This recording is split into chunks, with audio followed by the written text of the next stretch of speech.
mukanya gak ada kulitnya. Anjing. Cuman kayak tendon otot gitu doang. Iya kebayang. Tapi garis mukanya sama kayak bapaknya. Anjing. Itu setan gitu maksudnya? Nah itu nah ini gue jelasin ya.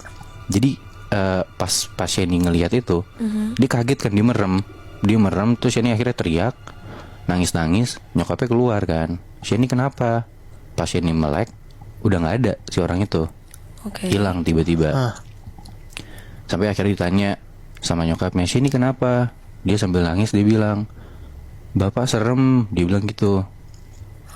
Nggak lama setelah itu bokapnya datang tiba-tiba, bokapnya pulang, dan emang bokapnya beneran.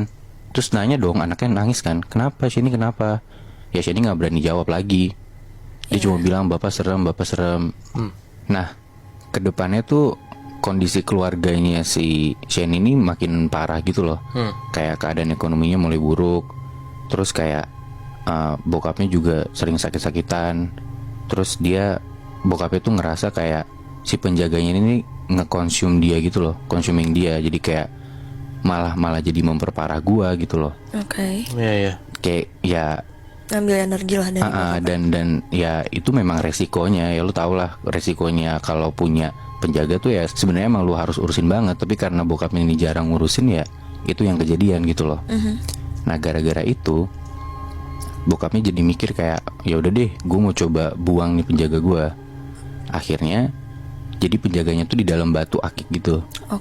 Nah si batu akik ini ditanam di depan rumahnya dia, di luar rumahnya. Tapi emang penjaganya itu emang dari awal ditanam di batu akik gitu? Iya, ditanam di batu akik itu. Nah yang biasanya si batu akik ini tuh disimpan di dalam kamar yang nggak boleh dimasukin itu. Oke. Akhirnya dia tanam di depan rumah. Nah terus udah tuh dia mencoba buat melepaskan diri dari hal-hal mistis sama ritual-ritual itulah. Dan dia mau coba fokus buat memperbaiki ekonomi dia aja. Nah dia makanya makin sering jarang pulang. Dan ya sempet tuh ada di satu malam, di saat istrinya lagi hamil anak kedua, si Rizal, itu si teman gue. Nah dia tuh malam-malam sekitar jam 10-an lah, si suaminya nggak ada di rumah.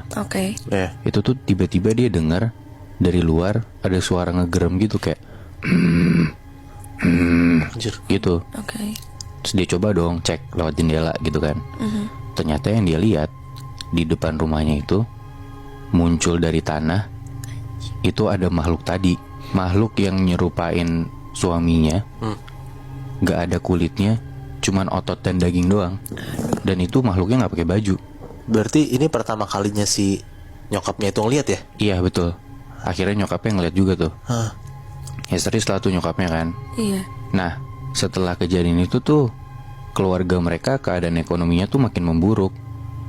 Cuman bokapnya ini ya karena stres segala macem, dia malah abusive ke keluarganya gitu loh. Kayak nyokapnya tuh suka dipukulin, suka dikata-katain segala macem. Nah akhirnya karena kejadian itu, nah akhirnya gara-gara Nah akhirnya gara-gara nyokapnya nggak tahan, akhirnya nyokapnya nih sama dua anaknya cabut, ninggalin bokapnya. Akhirnya si nyokapnya ngebawa si Sheni sama Rizal yang masih kecil, itu sempet pindah-pindah kayak Jakarta, Bandung, terus sempet ke pedalaman desa mana. Tapi yang anehnya, tiap nyokapnya pindah kemana tuh si bokapnya ini tahu. Anjir. Keluarganya ada di mana gitu loh. Makanya kayak dikejar. Cuman karena nyokapnya ini harus ngidupin dua anaknya kan, nyokapnya kerja dong. Jadi nyokapnya tuh jarang di rumah.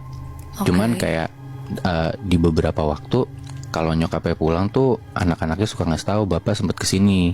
Anjir. Gitu. Nah terus ada di satu hari mereka lagi dikontrakan gitu kan, lagi nyewa kontrakan, itu lagi weekend. Nah si ibu ini tuh lagi jagain anak-anaknya tidur siang. Nah terus biasanya kan kalau di kontrakan kan ada ruangan yang disekat terus nggak ada pintunya, cuman ada renda-rendanya gitu kan. Nah dari situ si nyokapnya ini pas lagi jagain anak-anaknya tidur, dari renda-renda itu muncul tuh makhluk yang tadi. Anjing. Yang nyokapnya waktu itu lihat. Iya.